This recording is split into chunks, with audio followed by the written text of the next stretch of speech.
Olá, boa noite. O Jornal da Guará está no ar e você vai ver na edição de hoje. As novidades no debate sobre o financiamento para as eleições municipais do ano que vem. Medidas polêmicas ficam de fora. A operação da polícia prende suspeitos de crimes em São Luís. Ações também eram comandadas de dentro do complexo penitenciário. Alterações da Lei Maria da Penha. Agora, agressores de mulheres vão ter que ressarcir o SUS. E você já quer programar o fim de semana? Então, vamos apresentar a você um passeio incrível por Raposa. Agora, no Jornal da Guará.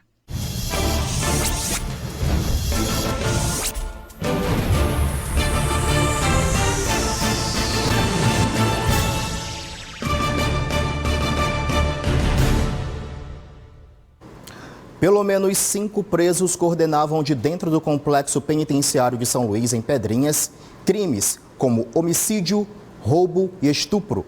A descoberta foi feita após uma ampla investigação da Polícia Civil. Do lado de fora, os executores dessas ações, que eram ordenadas de lá, acabaram sendo presos. As prisões são resultado de pelo menos 3 meses de investigações de crimes como roubos, tráfico de drogas, torturas, homicídios e até estupros no bairro São Raimundo e áreas vizinhas. Entre os mandados cumpridos, 5 eram de presos que já estão no complexo penitenciário de Pedrinhas e, mesmo assim, continuavam a coordenar as ações de uma facção criminosa do lado de fora. Com as investigações que foram realizadas, com os elementos de prova que foram colhidos, nós conseguimos demonstrar que o Mauro Alves Soares, vulgo Demolidor, chefe da facção na região, que está atualmente custodiado em uma das unidades prisionais de Pedrinhas, conseguia manter o comando da facção por meio de bilhetes. Além das 12 prisões, outras ainda devem ser cumpridas nos próximos dias, como forma de desarticular essa facção que domina a região do São Raimundo. A Delegacia Geral, através da Delegacia Operacional do Dr. André Gossain, já determinou que fizéssemos, dentro do nosso planejamento estratégico operacional, mais ações de desarticulações de organizações criminosas, assim como também cumprimento de mandados de prisões. Na coletiva, os delegados também falaram sobre o desafio de desarticular essas ações que são coordenadas de dentro dos presídios. Embora a gente tenha lá nossas responsabilidades, essa não é exatamente uma função da segurança pública, é uma função do sistema carcerário. Ontem à noite, o plenário do Senado aprovou o substitutivo. E nesse substitutivo do projeto de lei número 5.000/29, do senador Everton Rocha, foi analisado e, com isso, os senadores confirmaram o acordo de líderes e a decisão da Comissão de Constituição e Justiça e Cidadania de rejeitar todas as mudanças consideradas polêmicas no projeto e manter apenas a garantia de que o fundo eleitoral não será aumentado e terá para as eleições de 2020 o mesmo montante das eleições de 2018. O que isso quer dizer? 1,7 bilhão de reais disponíveis aos partidos políticos. A proposta volta agora para a nova votação na Câmara dos Deputados. O senador Everton Rocha, do PDT do Maranhão, falou da experiência à frente da relatoria.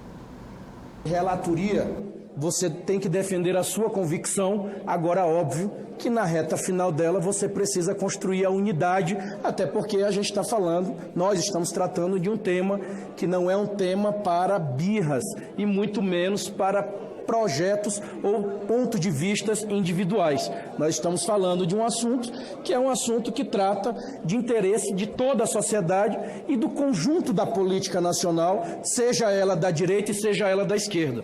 Portanto, aqui não se tratava de se impor nenhum tipo de vontade, pelo contrário. Eu, ao longo do dia, desde quando eu cheguei em Brasília ontem, conversei, senador Lazier, com vários senadores, com várias lideranças políticas, procurei o máximo possível tentar construir um entendimento. Claro que a narrativa aqui dada por nós, ela é uma narrativa menor, principalmente na rua, por conta da chuva de desinformação que foi dada em vários aspectos do projeto.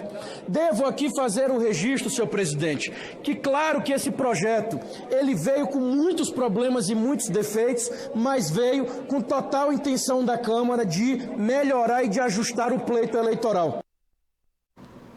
Aqui comigo já está Marcos Saldanha, com quem nós vamos conversar sobre o projeto que, como sabemos, previa exceções ao limite de gastos de campanhas, estabelecia novos itens nos quais podem ser usados recursos do fundo partidário e também ampliava as possibilidades de seu uso. Marcos, muito boa noite. Boa noite, Pascoal. Nós observamos aí que essas modificações polêmicas, não deixam de ser polêmicas no que diz respeito ao fundo eleitoral, não tiveram o apoio suficiente dentro do Senado, vão voltar para a Câmara. Que tipo de análise a gente pode fazer desse atual contexto, hein? Pois é, Pascoal, tem uma pauta que é polêmica e é importante a população tomar parte nela, né? O Everton falou disso, que muita gente não estava entendendo, e eu acho que é verdade, as pessoas realmente precisam entender, mas precisam entender no sentido de fiscalização mesmo. Primeiro ponto que a gente precisa esclarecer, a diferença, existe o fundo eleitoral, aquele que custeia as eleições, e existe o fundo partidário, que é o dinheiro que é repassado para os partidos fazerem eleição. Então é importante a gente entender que existem esses dois fundos, né? Também é importante a gente lembrar que essa discussão toda, ela começou lá na Câmara. O Everton Rocha aí, ele é senador, então ele é o relator representante no Senado da questão, mas esse assunto, essa discussão toda, ela foi aprovada na Câmara, ali por volta do dia 17. E lá, alguns pontos foram considerados que são muito perigosos para a democracia, como, por exemplo, a questão da possibilidade do Caixa 2. Hoje, os partidos, eles têm que prestar conta daquilo que eles gastam num tempo muito menor, muito mais ágil, e eles fazem isso no próprio site do TSE. Com essa mudança da Câmara Federal, o que os partidos conseguiram? Eles conseguiram que essa prestação de contas fosse feita pelo próprio partido, nos moldes do partido, em um programa do partido. Quer dizer, isso me parece uma cara de Caixa 2 absurda, né? O valor do fundo eleitoral aumentou consideravelmente. Claro que a gente, quando optou por ter um financiamento público de campanha, a gente já sabia que teríamos que bancar as eleições. Mas esse aumento, ele não é compatível com o aumento da crise econômica que a gente vive agora. Então, em outro momento, talvez seja melhor. Então, esse projeto que foi aprovado na Câmara, ele teria que ir para o Senado, e ele foi. No Senado, aconteceu uma coisa muito interessante, que foi o seguinte: ele foi vetado uma série de pontos. Porém, onde é que pode estar uma estratégia aí? O Senado cortou um monte de coisa que veio da Câmara, mas mandou de volta para a Câmara. Ora, na Câmara, 15 partidos apoiaram essa mudança. Quando volta para a Câmara, é pouco provável que ele não volte a ter o formato que ele for original, ou se não tiver todo o formato original, pelo menos os pontos mais polêmicos possam voltar. E o que acontece a partir daí, dessa constatação? Que voltando para a Câmara, como você bem identificou essa situação, pode voltar tudo. E aí? Pois é, essa é a preocupação, viu, Pascoal? Porque o Rodrigo Maia deu uma entrevista ainda há pouco dizendo que ele não vai voltar a discutir os pontos polêmicos e não vai colocar de novo. Mas veja, alguns partidos como o Solidariedade, por exemplo, já falou que vai discutir, vai tentar retomar aqueles pontos. Os partidos ali do centro, por exemplo, Centrão, o DEM, por exemplo, o PT, o PSL, esses partidos todos apoiaram essa mudança na Câmara Federal. Todo mundo tá junto, né? Pois é, exatamente, são opositores, mas todos eles, do PSL ao PT, vamos pegar dois extremos e colocar o DEM e o PSDB também nesse projeto. Então, a gente desconfia muito que esse projeto, ele volta com os vetos que o Senado fez para a Câmara Federal e que na Câmara Federal só seja permanecido aquilo que o Senado deixou. Ou seja, que tudo continue como era no início, antes da mudança pela Câmara Federal. Ou seja, esse tramitar todinho para não dar em nada é pouco provável. Mas aí eu tenho que destacar o seguinte, ouviu, Pascoal? Pesou muito a questão da mobilização popular, do contraponto, da resistência. Eu tenho dito sempre aqui, nesse caso, volto a dizer, se tem uma coisa que preocupa a classe política é a mobilização popular de fato. E ninguém em ano, assim, véspera de eleição, quer pagar o ônus, quer pagar o custo do seu partido ter sido o partido que fez essas mudanças que são vantajosas. Inclusive, para você poder, o teu dinheiro de contribuinte vai pagar o advogado do partido quando ele comete um crime eleitoral. eleitoral. É absurdo. Desde o impeachment da presidente Dilma, passando pelas eleições presidenciais que elegeram o atual presidente Jair Bolsonaro, você acredita que existe agora uma mobilização maior, uma fiscalização maior por parte da população no que diz respeito a essas questões? E aí, quando envolve fundo eleitoral, R$1 bilhão para partidos políticos ainda é muito. Ainda é muito e poderá ser 3. Então eu acho que a população agora, ela precisa, existem algumas pautas que exigem a mobilização e eu acho que essa é uma que exige conhecimento e mobilização, justamente porque senão, lembrando que essas pautas foram votadas na calada da noite, passaram batida ali, muito rapidamente, 1h30 de votação ali rapidinho, sem dar muito análise por destaques, ou seja, quando os políticos querem, eles sabem fazer a coisa escondida do povo. Agora o povo tem que correr atrás, porque senão vai literalmente ficar no prejuízo. Tá certo, Marcos. Muito obrigado. Boa noite. Eu que agradeço. Boa noite você aí de casa também. A seguir no Jornal da Guará, a dificuldade para encontrar vias alternativas no trânsito de São Luís. E você vai ver também, Banco do Nordeste anuncia plano de destinação de crédito para empreendimentos aqui no estado. Agora são 6h44, nós voltamos já.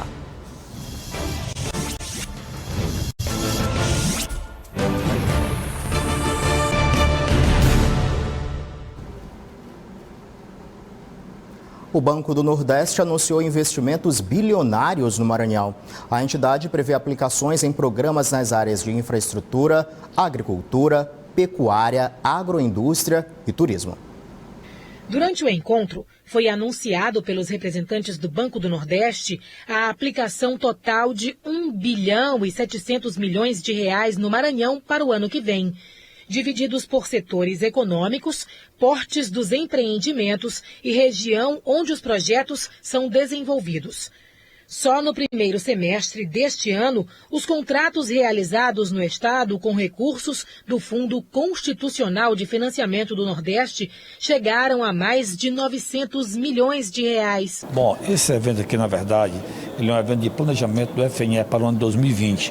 Todo ano o Banco do Nordeste faz esse planejamento no sentido de ouvir a sociedade, ouvir o setor produtivo, ouvir os governos estaduais para planejar as suas ações para o próximo ano e aonde vai ser alocados os recursos em cada segmento do setor produtivo. Voltado para o desenvolvimento econômico e social da região a partir da concessão de crédito, o Banco do Nordeste opera com portes empresariais, contribuindo com a sustentabilidade financeira dos empreendimentos. Dos recursos aplicados aqui no estado, o maior percentual é voltado para o agronegócio. O banco atua fortemente na atuação do agronegócio em função da própria dinâmica do estado. Essas rodadas elas são importantes para a gente entender exatamente quais são as necessidades do setor produtivo e poder orientar o fundo de modo a considerar essas especificidades regionais e ainda assim conseguir fazer uma política de desenvolvimento que seja eficiente para toda a região.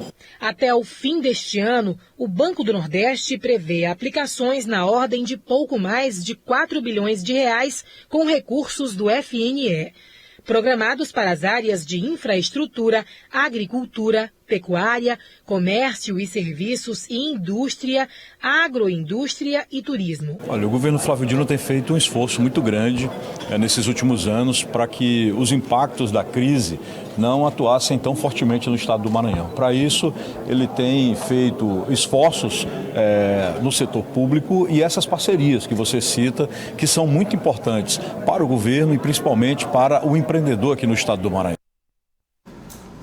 6 pessoas já morreram vítimas de acidentes de trânsito em São Luís neste mês de setembro, o que dá uma média de uma morte a cada 3 dias.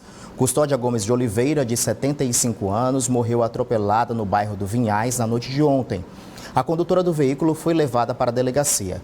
Segundo o Detran, no primeiro semestre deste ano, 54% dos acidentes de trânsito foram com mortes motivadas por atropelamentos. Neste mês, das 6 mortes, 4 foram provocadas por atropelamentos aqui na região metropolitana de São Luís. E quem trafega pela capital maranhense sabe muito bem das dificuldades em encontrar vias alternativas para fugir dos congestionamentos nas grandes avenidas. Quando essas ruas existem, elas têm problemas estruturais. Estreitas e tomadas de buracos. As vias alternativas criadas pelos motoristas também já estão com congestionamentos. A Rua Santa Maria, no Angelim Velho, é rota de fuga da Avenida Jerônimo de Albuquerque para ter acesso a Coab, Anil e outros bairros. O local foi asfaltado por uma construtora, mas já sofre com a falta de manutenção. Essa aqui é um problema antigo. Então, quando tem nessa passagem molhada, que a gente chama, ela já vai se deteriorando. Por quê? Porque nós temos uma circulação de ônibus, que é o ônibus pé da caída, que passa por aqui. As ruas são bastante estreitas e é uma área que é usada como escape do congestionamento da Avenida Jerônimo de Albuquerque. Então, todos, querendo fugir do congestionamento, aproveitam para passar por aqui. Para fugir dos engarrafamentos, outra cena comum é essa aí, motoristas se arriscando na contramão. Quem sai da Rua dos Índios, no Cruzeiro do Anil, para entrar na Avenida São Sebastião, sentido Coab, realiza o acesso pela contramão. Saindo da Avenida São Luís, Rei de França, para ter acesso a Coama, outra alternativa bastante insegura. A maioria das vias que nós vimos aí, alternativas, são exatamente criadas pela força do usuário. Querendo sair do engarrafamento, ele vai procurando um local para fugir. Algumas, como essa daqui, ainda chegaram a ser trabalhadas pelo órgão municipal, mas a gente vê que não tem manutenção. Então vai dando problemas, porque são as vias esburacadas e não limpas, né? A gente vê bastante mato. E as intervenções que foram feitas em algumas avenidas até agora não deram resultados positivos, como a da Jerônimo de Albuquerque, para quem sai do elevado da Coama. O estrangulamento se dá exatamente isso. Nós temos 4 pistas saindo lá do elevado e vem para 2 pistas ao longo do percurso. Por isso, se dá esse estrangulamento e aí nós temos esse problema todo. Se não melhorar, se não fizer o restante serviço, continuará sendo assim. Procurada, a Prefeitura de São Luís não se manifestou até o fechamento desta edição. A seguir no Jornal da Guará, uma entrevista que vai discutir o aumento da incidência da sepse, que é a principal causa de morte em unidades de terapia intensiva, e o andamento dos trabalhos de reforma no mercado das Tulhas. Agora são 6 horas e 53 minutos, nós voltamos já.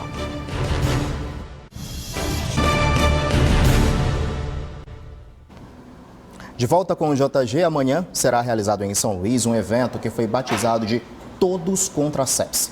A intenção é chamar a atenção dos profissionais de saúde sobre as formas de realizar o reconhecimento precoce, já nas primeiras horas de diagnóstico.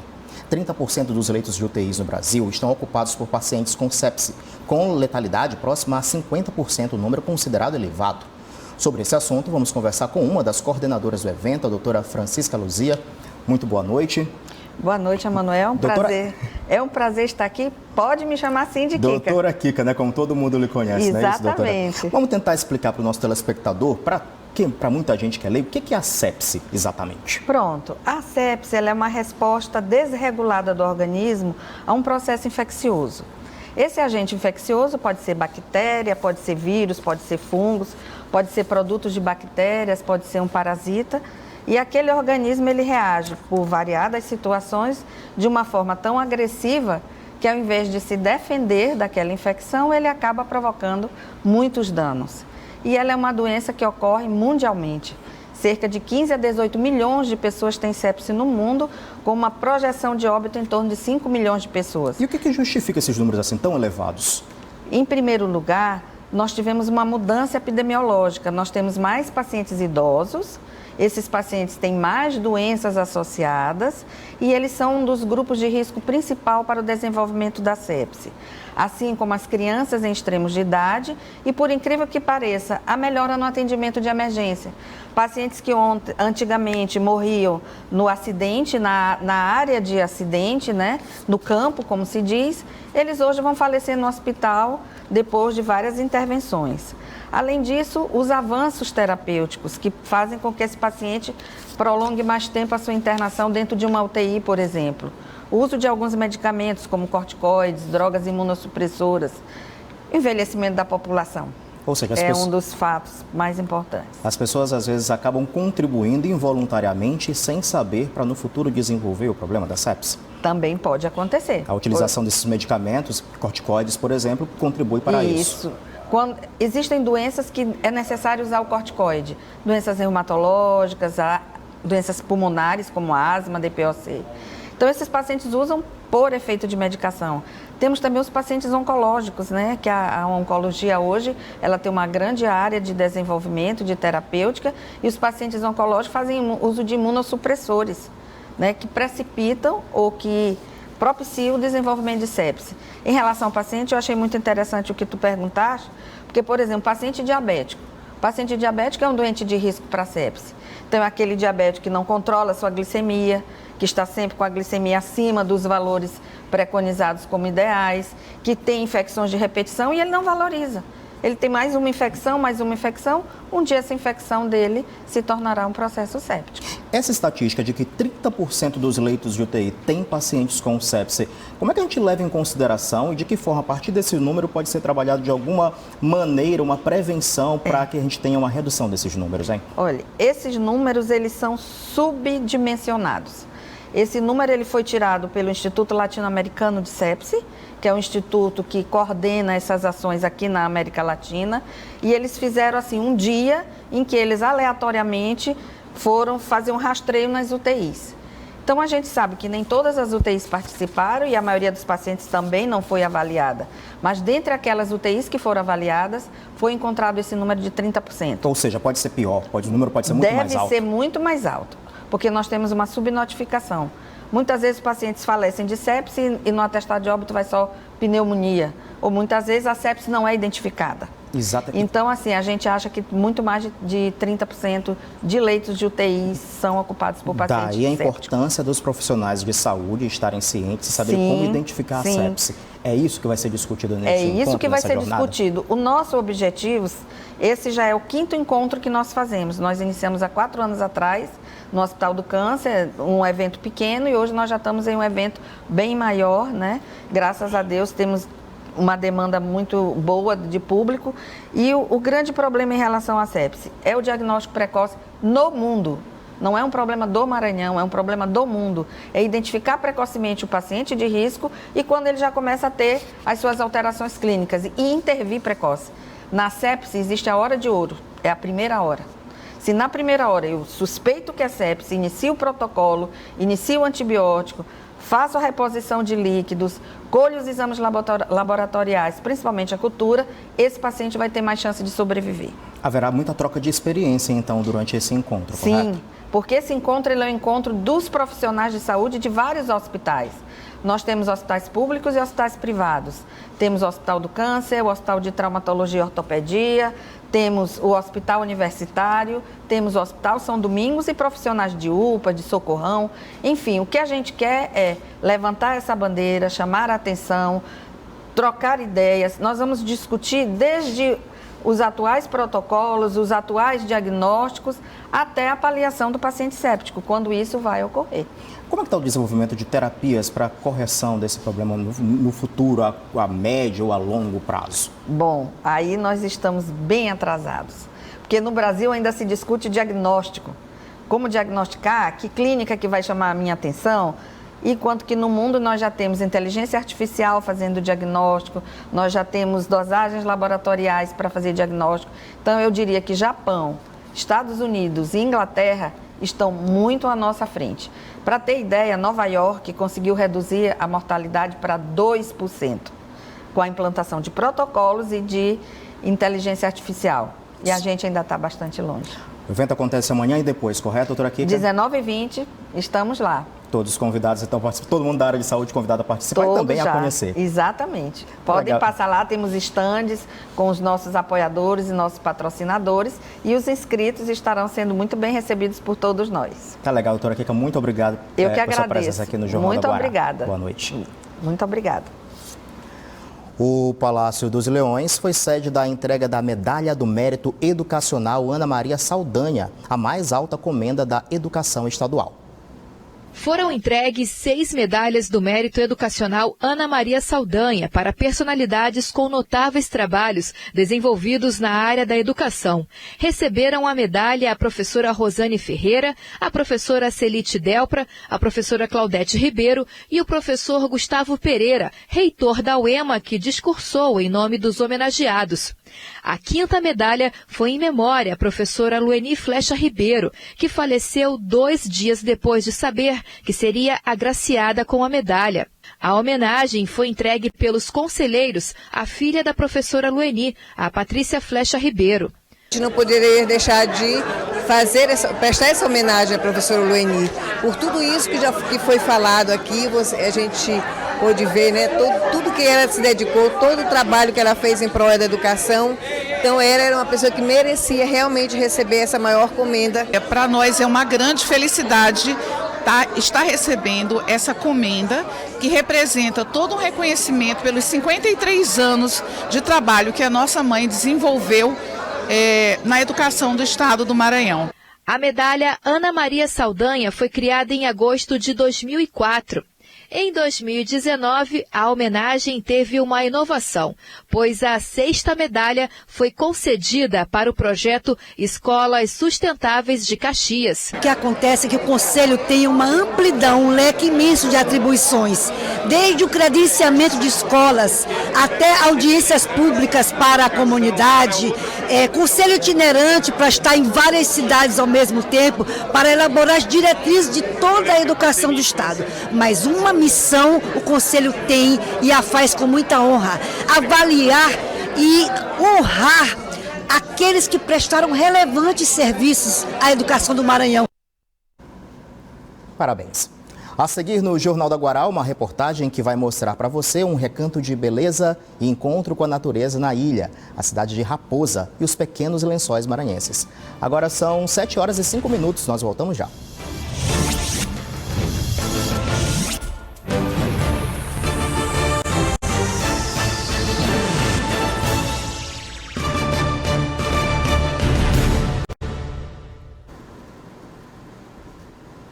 Já estão em andamento as obras do Mercado das Tulhas em São Luís. Um dos pontos turísticos mais visitados da Praia Grande está passando por uma intervenção por conta dos riscos que apresentava diante de anos sem qualquer tipo de obra.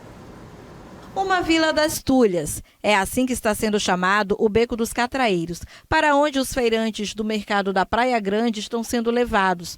A mudança é por conta da reforma no Mercado das Tulhas. O período é de adaptação. Desafio porque eles falaram em entregar a obra em 4 meses, mas o pessoal saía a metade e agora os feirantes concordaram em sair todo mundo, para ver se eles entregam a obra em 4 a 5 meses para a gente. Dentro do mercado, pilares rachados, parte elétrica exposta, tudo identificado na fiscalização que aconteceu em maio deste ano. Mas só agora a reforma começou e vai mexer na estrutura física, elétrica, hidráulica, sanitária. O bombeiro veio aqui, pediu, a gente fez uma adequação, né? Nós já estávamos se adequando, pedindo extintores de incêndio, mas aí a prefeitura vendo, né, e tinha desde 2001, parece que é 2001, a juíza que tinha decretado que o prefeito tinha que fazer essa reforma do mercado, aí veio a calhar, né, a essa nossa reforma. Lá pelo século XIX, aqui funcionava uma espécie de celeiro, chamado de Casa das Tulhas. Em 1855, tudo foi demolido e construído neste local o Mercado da Praia Grande, conhecido também como Mercado das Tulhas. Parada obrigatória para quem conhece São Luís e ponto de encontro de muitos ludovicenses. Todo mundo em busca de um pouquinho de história e do nosso sabor regional. Os turistas franceses, o casal carioca.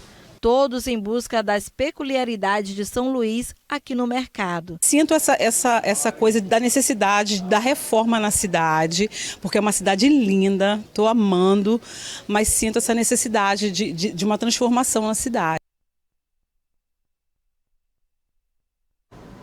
A gente volta com o JG. Aqui foi sancionada pelo presidente da República, Jair Bolsonaro, a lei que pune o agressor de violência doméstica a ressarcir ao SUS os custos médicos e hospitalares com o atendimento à vítima de suas agressões. A portaria determina ainda que os bens da vítima de violência doméstica não podem ser usados pelo autor da agressão para o pagamento dos custos e nem como atenuante de pena de restrição de liberdade. Segundo o projeto Relógios da Violência, do Instituto Maria da Penha, a cada 7 segundos, uma mulher sofre agressão física aqui no Brasil. Lamentável. Olha só, ainda é quarta-feira, tem 2 dias ainda para o famoso sextou, né? Mas não impede ninguém de começar a programar o final de semana. E há passeios possíveis de serem feitos bem pertinho. Já conhece Raposa? Pois então, os passeios náuticos têm se tornado uma opção muito interessante para quem busca agregar aventura, encontro do rio com o mar, natureza e praias belíssimas. Quem mostra pra gente é a repórter Bel Soares e o cinegrafista Fábio Bala. Para as rendas, um corredor. Para as belezas naturais, um extenso igarapé, onde acontece uma das grandes atrações do turismo de Raposa, o passeio náutico.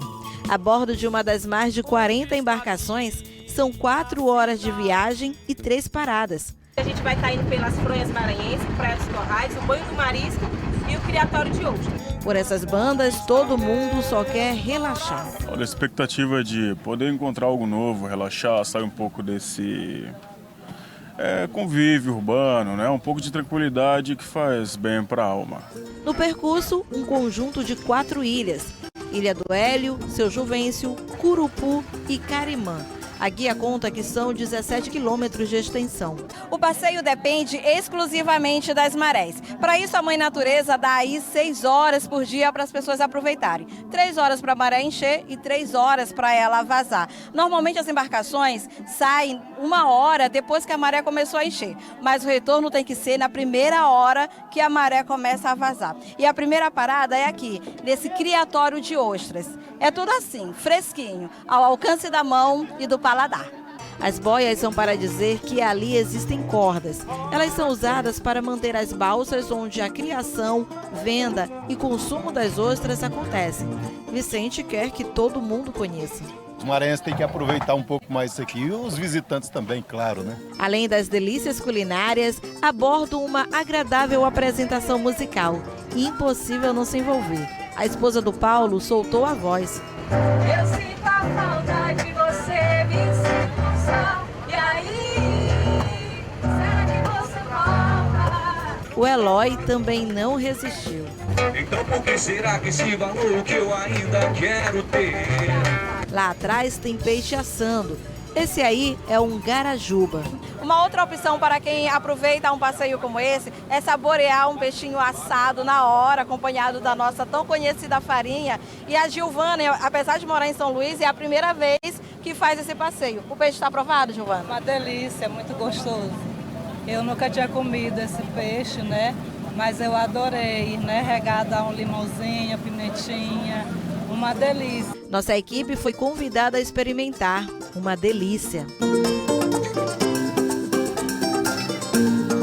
Este é o cenário da segunda parada do passeio. Aqui é chamado de Ilha de Carimã, mas também é conhecido como Fronhas Maranhenses. Isso porque lembra muito o que os turistas encontram lá em Barreirinhas, os Lençóis Maranhenses. E depois daquele morro de areia, no período de chuva, é possível encontrar pequenas lagoas de água doce. A procura pelo passeio náutico é maior de dezembro a fevereiro, mas é um negócio em expansão. Jim está há 1 ano. O melhor de tudo é você passear com as pessoas, mostrar para as pessoas as belezas que a sua cidade tem. Isso é o maior prazer, é prazeroso demais isso. Enquanto a maré permitir, o vai e vem de embarcações não para. Mas tem outras formas de aproveitar esses igarapés.